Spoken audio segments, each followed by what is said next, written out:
quand on a un trio du genre client, agent marketing, vraiment global, communication, plus moi qui est en SEO, c'est là que ça paye. C'est quoi le SEO ou en bon français, le référencement? Aujourd'hui, c'est une question qu'on va aborder avec Marie Weiss, qui est une experte en SEO. Les mots-clés, on peut vite se fatiguer à travailler des mots-clés qui ne sont pas rentables, je dirais, quand on ne connaît pas les méthodes. Donc, Marie travaille depuis Strasbourg, mais a des clients à l'international. Puis c'est ça la beauté du SEO, c'est que ça peut se faire de partout dans le monde. Mais c'est également aussi de pouvoir se positionner sur des termes de recherche sur Google qui représentent 98% des recherches sur le web.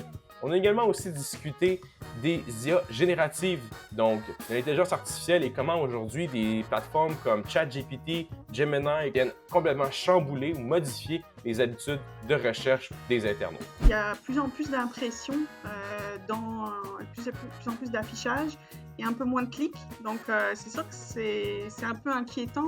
Et ça vient du fait que par exemple Google utilise les AI Overview dans les pages de résultats. Alors, salut tout le monde. Ce matin, on parle avec Marie Weiss. Marie qui est une experte en contenu SEO, en contenu rédactionnel pour le web. Ça fait quand même un petit bout qu'on se connaît. Ça doit faire peut-être 5-6 ans au minimum qu'on travaille ici et là sur différents projets. Parle-moi un petit peu plus de First. Tu sais, comment tu t'es spécialisé là-dedans? Puis ça a commencé comment ta carrière un peu dans le monde du freelance pour le SEO? Moi, ça fait depuis 2008 que je suis dans le métier. Ça fait pas mal d'années, spécialisée dans le SEO. Donc, je fais que du SEO, c'est-à-dire de la stratégie de contenu, stratégie de netlinking pour aller chercher des liens vers le site et aussi l'optimisation technique, donc toute la partie un peu plus brute du SEO. Et je suis tombée dedans parce que ma famille était dans le web, dans l'informatique. J'ai commencé à faire mes études là-dedans. J'ai fait une licence et puis j'étais en alternance et après je suis restée dans l'entreprise familiale qui vendait des logiciels, des sites web, etc. Puis ça, on parle de 2008, donc tu sais, je veux dire, le web était pas nécessairement nouveau à ce moment-là, mais on était quand même au balbutiement, si on pourrait dire, je suppose, de Ouais, même le contenu SEO. Fait que, explique-moi, en 2008, ça ressemblait à quoi? Qu'est-ce que tu faisais concrètement à ce moment-là? en 2008, je faisais des inscriptions sur Annuaire, donc ça va parler à beaucoup de gens qui faisaient du SEO aussi à cette époque-là. Donc oui, ça a changé. C'est ça qui est le fun avec le SEO, c'est que c'est sûr qu'avec les années, c'est vraiment le contenu qui est devenu roi. Il y a 15 ans, on pouvait un peu bullshiter le Google, puis se placer devant des gros, gros concurrents. Ça avait pas trop de sens d'être placé devant des marques qui ont plus de notoriété dans la vraie vie que toi, enfin que la marque. Et aujourd'hui, c'est plus le cas. Aujourd'hui, ça s'aligne avec la vérité sur le vrai marché. Si on revient un petit peu en arrière sur la question du SEO, si tu avais à m'expliquer de façon vraiment très rudimentaire quel est le SEO, en français, le référencement, c'est quoi?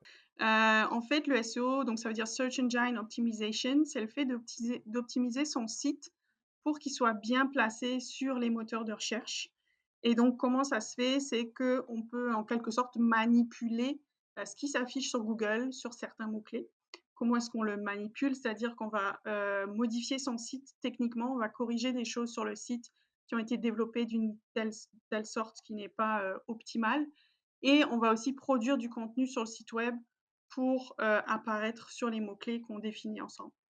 Parce que le SEO, c'est ça, comme tu dis, c'est pas juste de mettre à jour son site web, c'est pas juste de faire, comme je te disais, ajouter des pages, c'est vraiment une étude qui est approfondie par nos concurrents, par les termes de recherche sur les moteurs de recherche comme évidemment Google. Comment tu approcherais un petit peu plus le volet SEO pour une entreprise de B2B? Dans le fond, c'est ça, c'est qu'il faut faire vraiment une étude de marché, voir ce qu'il y a face à nous comme compétiteurs, parce que c'est clairement une course à celui qui va faire le meilleur contenu en termes de quantité et qualité. Donc, c'est d'aller faire une genre de photographie des compétiteurs qui se placent sur les mots-clés qui nous intéressent.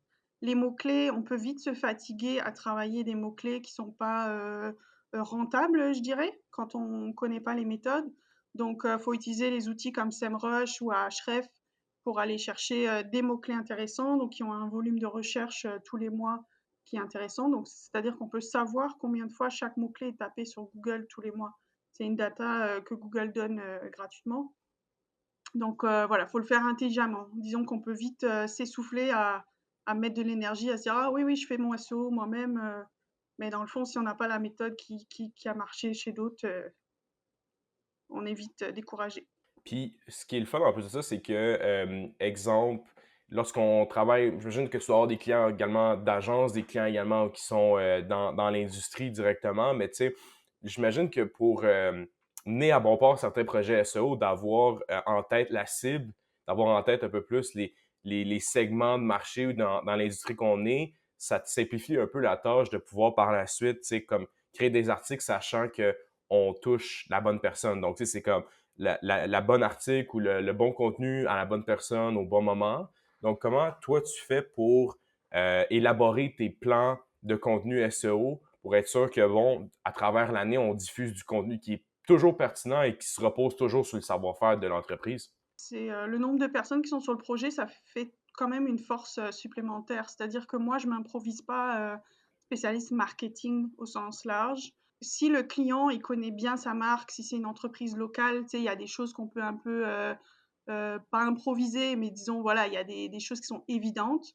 Quand c'est plus complexe, que c'est un marché plus concurrentiel, quand on a un trio du genre client, euh, euh, agent marketing vraiment global, communication, plus moi qui est en SEO, c'est là que ça paye parce que, tu sais, moi, je peux dire toutes les gogos SEO précises qu'un gars en marketing ou une personne en marketing ne peut pas forcément, tu sais, tu peux pas suivre dans tous les canaux d'acquisition marketing. Là, quelqu'un qui fait des Google Ads, il connaît les ficelles qui sont vraiment d'actualité. Et si on reste encore un peu dans le sujet du B2B, on en discutait un petit peu auparavant, mais ce serait quoi les types de contenus qui sont pertinents au B2B pour tout ce qui est justement SEO? Tu sais, on parlait d'études de cas, de vidéos, de webinaires. Tu sais, parle-moi un peu plus de qu'est-ce qui est bien approprié pour une entreprise qui serait peut-être pas, qui n'aurait pas comme cible le public général pour ses services ou ses produits. Alors, ça va être un mix entre ce que la marque, elle veut montrer. Tu sais, faut que ça reste fun pour le directeur d'une entreprise de faire du SEO, de faire du marketing. Donc, lui, il a sûrement une vision, donc il peut donner ses idées. Ça va être un mix entre ça, entre moi, ce que je dis, que je vois dans mon analyse de compétiteurs. Et aussi, c'est toujours une course face aux autres. C'est-à-dire si tu as, sur un mot-clé, tu as 10 personnes qui se placent avec des vidéos sur leur page, bah, si toi tu viens avec juste une petite page à 200 mots, tu seras jamais positionné. Fait que, c'est de faire un peu un mix entre, tous les besoins et les envies de chacun et aussi de ce qu'il y a vraiment sur le marché et ce qui marche déjà. Le fun, c'est qu'en SEO, on peut voir, à tout moment, on peut aller checker qui est placé avec quoi.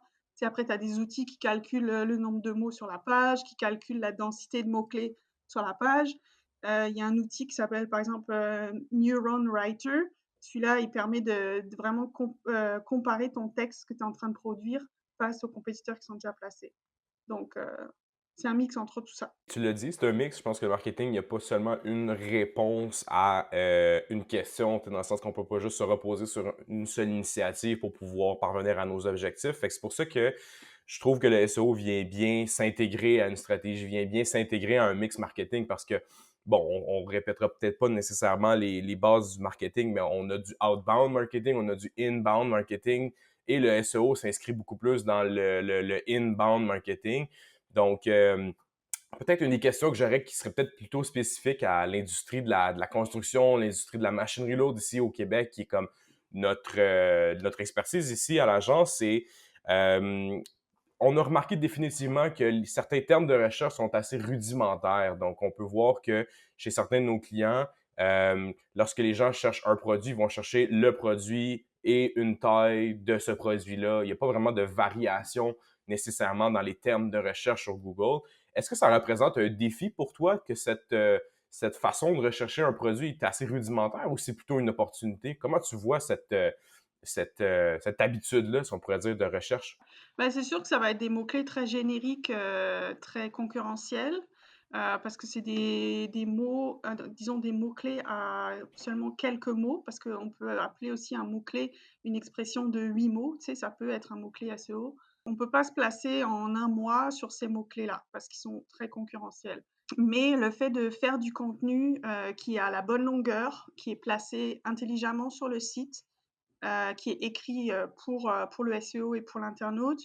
Et le fait de mettre à jour régulièrement son site avec des textes supplémentaires qui viennent soutenir cette page pilier qu'on appelle, bah, c'est comme ça qu'on peut y arriver en fait, qu'on peut se placer sur des gros mots-clés génériques.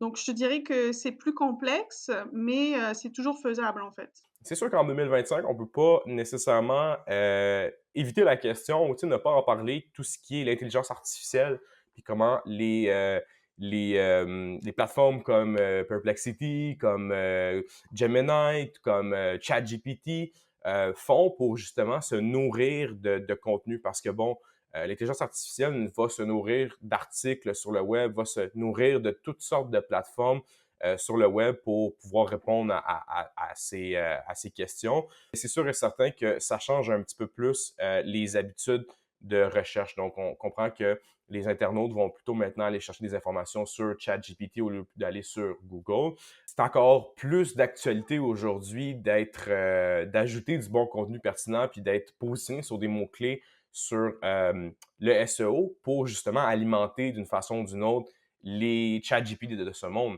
Donc, toi aussi, dans tes outils de mesure, comme exemple Ahrefs, puis également aussi SEMrush, si je ne me trompe pas, on est capable maintenant de mesurer un petit peu plus les visites depuis les Generative Engine, là, l'IA générative. Donc, est-ce que pour toi, ça a changé de quoi dans ta façon d'approcher le SEO, de travailler un petit peu plus les articles? Tu sais, comme, qu'est-ce que ça amène de différent dans ton travail au quotidien? Mon année qui s'est écoulée est différente par rapport aux tâches réalisées, puis par rapport à ce que je vois dans les stats aussi des sites clients. Tu sais, on a des visites qui viennent depuis ces plateformes-là. Donc, ça va changer la donne du référencement, ça c'est sûr. Les gens peut-être choisissent de chercher leurs infos maintenant sur ChatGPT ou sur les autres IA plutôt que d'utiliser Google. Moi, personnellement, je l'utilise beaucoup, ChatGPT, mais je me pose toujours la question, est-ce que cette question, je pourrais pas la chercher sur Google simplement? Je pense que ça utiliserait moins de serveurs informatiques quelque part dans le monde. Ouais. Mais c'est ça, oui, c'est sûr que ça change la donne. Même, pour mon travail, les tâches que je réalise, ben, j'utilise beaucoup ChatGPT, pour, comme, quand je prépare un plan de contenu, ben, je vérifie avec ChatGPT si lui, il a un autre point de vue sur le sujet. Ça permet d'aller plus vite, définitivement. Les gens vont de plus en plus l'utiliser. Aujourd'hui, on s'entend que monsieur et madame tout le monde, tu sais, soit ils utilisent même pas encore Google, soit ils utilisent Google. Après, voilà, les IA, pour l'instant, pour nous autres qui sommes très piqués web, évidemment qu'on l'utilise tout le temps. Mais je pense qu'il y a des mots-clés sur lesquels la part de marché sur Google est encore très, très importante. Effectivement. Ça va prendre du temps, tu sais. Je veux dire, c'est pas du jour au lendemain que ces changements-là ou du moins les habitudes changent. Évidemment, les plateformes comme Google s'adaptent en intégrant Gemini à les termes de recherche. Donc, c'est sûr et certain que on le voit clairement dans les statistiques que la quantité de trafic vers le site semble diminuer ou semble diminuer, mais au profit de certaines autres plateformes, comme justement on expliquait les IA génératives. Ah, Puis, ben, c'est ça. j'utilise l'outil, excuse-moi, je te coupe, Ouais, vas-y. l'outil Search Console. Donc, ceux qui connaissent un peu le SEO, l'utilisent sûrement. Et on voit que vraiment, il y a plus en plus d'impressions plus en plus d'affichage et un peu moins de clics. Donc, c'est sûr que c'est un peu inquiétant. Et ça vient du fait que, par exemple, Google ben, utilise les AI Overview dans les pages de résultats. Donc, les gens ont encore plus la réponse d'un coup sur la page plutôt qu'aller cliquer sur le site. Ça, c'est une tendance qui existe depuis très longtemps chez Google, c'est qu'il veut donner l'information le plus vite possible, il veut éviter les intermédiaires. Donc, ça, c'est un peu inquiétant. On appelle ça l'effet crocodile. J'ai lu ça chez Olivier Dufez, qui est un grand expert SEO en France. C'est que, tu vois, les impressions montent, puis les clics descendent, fait que ça fait un peu une bouche de OK. crocodile dans notre Search Console. Donc c'est ça. Puis, il y a aussi des types de contenus qui se placent mieux dans les IA. Faut savoir que ChatGPT ou Perplexity, par exemple, ne vont pas utiliser les mêmes sources chez les marques ou chez les entreprises ou chez les institutions qui produisent le contenu. C'est-à-dire que, par exemple, il y en a un qui va plus utiliser, les pages blog, et pas du tout les pages produits. Il y en a un qui utilise pas du tout la page d'accueil. Fait que pour rester à jour et gagner du trafic, faut un peu s'y intéresser pour voilà, rester dans la course. Tu viens de résumer un peu plus ma prochaine question, c'est comment réussir en SEO en 2025. C'est un mix Ouais, de c'est tout ça. ça, c'est de rester à jour Ouais. avec les tendances, faire du contenu vidéo, d'être à l'avant-plan justement de notre contenu, toujours répondre en fait un peu plus à la demande, puis être à l'avant-plan de cette demande-là. Là. Puis je te dirais qu'un des secrets qui marche et qui marchera toujours, c'est vraiment de penser, heu, au robot Google, c'est-à-dire, faut pas hésiter à dire les choses sur son site, puis les redire à un autre endroit sur le site web. Faut pas hésiter à reformuler, puis réutiliser des phrases, d'une autre façon. Mais vraiment, tu sais, faut par exemple des pages produits, faut absolument qu'il y ait des phrases rédigées dessus. On a tendance à faire des pages produits un peu épurées, light, tu sais, avec des petites vignettes, un titre, le prix et cetera, les petits pictos et cetera. Mais il faut pas hésiter à écrire, vraiment, après il faut le faire de manière graphique, joliment. Mais voilà, c'est un des points importants et je pense qu'avec l'IA, c'est encore plus le cas parce que les gens, commencent à avoir des conversations avec les IA. Tu sais, avant, c'était des mots-clés, c'était genre, un mot-clé, sans verbe, sans début, sans fin. Aujourd'hui, c'est plus une conversation. Pourquoi ceci? Comment ceci? Voilà, donc plus tu l'écris sur ton site web, plus tu as de chances d'être positionné. Ouais. Les gens veulent comprendre le produit, après ça, ils veulent converser justement avec l'IA, je suppose, pour justement avoir des réponses, comme tu dis, le pourquoi, le comment, où c'est que ça pourrait m'être utile, ce type de truc-là, ou en quoi ça peut être utile pour moi. Donc, oui, c'est fort intéressant. Puis, je pense que j'ai besoin de plugger cette anecdote-là parce qu'on l'a eu récemment. Comment, tu sais, comment on expliquerait à un néophyte c'est quoi le SEO? Parce que, bon, justement, on a eu un événement cocasse, si je pourrais dire, récemment, moi, plutôt avec un client qui, un jour, avec son fils, sont allés acheter un produit. Je pense que c'était une moto marine, là, un Sea-Doo, comme on appelle ici au Québec. Ouais. Puis, ben, en revenant de l'achat avec son fils de ce machin-là, le fils prend le téléphone de son père dans le véhicule, puis il va directement sur ChatGPT pour voir comment fonctionne ou comment sortir de l'eau avec le Sea-Doo. Puis le fils, à place d'aller sur Google pour trouver ça, il est allé sur ChatGPT, puis ChatGPT lui a proposé une vidéo de comment le faire. Puis à ce moment-là, ben, quand on a expliqué au client, ben, on fait ça pour ça. C'est lui qui a Mmh. compris, ah, OK, mais là, je comprends. Moi, ma clientèle, c'est la même chose. Ma clientèle va aller regarder mes produits à moi ou va vouloir avoir des informations sur mes produits à moi, mais sur ChatGPT. Donc, ça, c'est un exemple en vraie vie de pourquoi on le fait. C'est pour ça, parce que les habitudes des consommateurs, les habitudes des internautes s'en vont vers ça. Fait que ça close un petit peu plus la discussion. Merci Marie d'avoir pris le temps ce matin. Plaisir. Marie qui ne peut pas être ici en présentiel aujourd'hui à cause qu'elle est de Strasbourg. C'est ça. Mais Marie, c'est toujours un plaisir de parler avec toi. Fait que ben, je te souhaite une bonne journée puis merci encore pour ton temps. Merci Hugo.